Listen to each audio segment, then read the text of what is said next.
In life, the biggest barrier to growth is not what we don't know. It's what we think we already know. This is the story of the empty cup, a lesson that could transform the way you see learning.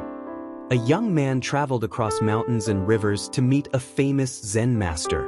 He was intelligent, educated, and thought he already understood the ways of life. When he arrived, he immediately began talking about all the knowledge he had: philosophy, religion, science, and success. The master listened silently, smiling, and then invited him to have tea. The master began to pour tea in the young man's cup. The cup filled and filled until the tea spilled over, flowing onto the table. Startled, the young man shouted, "Stop! The cup is already full, can't you see?" The master calmly looked at him and said, "Exactly. You are like this cup, so full of your own opinions and knowledge. How can I teach you anything new unless you first empty your cup?" The young man finally understood that to truly learn, we must first create space in our minds. Because an empty cup can always be filled, but a full cup can take nothing more. After hearing the master's lesson, the young man felt embarrassed. For the first time, he realized that his pride in knowing so much had blinded him to what he didn't know. He stayed in the monastery for several weeks, quietly observing the monks. He asked no questions at first. He only listened, watched, and practiced being still. The Zen master had taught him that true knowledge was not about speaking louder, but about listening deeper. Not about proving how much you know, but about living with humility. The young man began to meditate daily, learning the art of silence. He practiced sweeping the courtyard, serving tea, and doing simple tasks without complaint. Each moment became a lesson, and slowly, he began to feel something he had never felt before: peace. After months of learning, the young man left the monastery and returned a different person entirely. He was no longer the same person.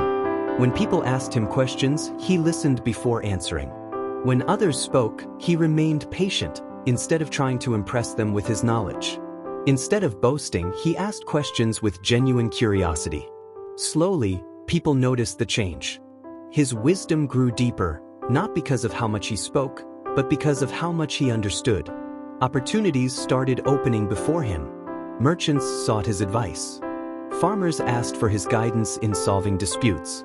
Even leaders in the community came to him for counsel. What?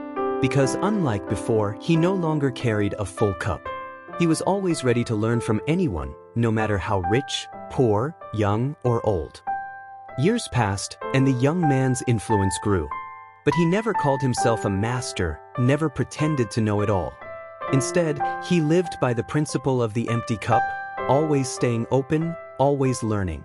When asked about the secret of his success, he would smile and say, "The day I stopped trying to prove how much I knew was the day I truly began to learn." He wrote teachings, mentored young students, and became a leader known not for arrogance, but for wisdom, kindness, and humility. The same young man who once thought he knew everything became great, not because of what he filled his mind with, but because of what he emptied from it. This story teaches us how to be humble, be open-minded, and never stop learning, because knowledge only flows into an empty cup. So ask yourself today, is your cup empty enough to receive new knowledge today? Think about it. If this story inspired you, let us know, share it with someone who needs this reminder, and don't forget to subscribe to Daily Sparks for more life-changing stories.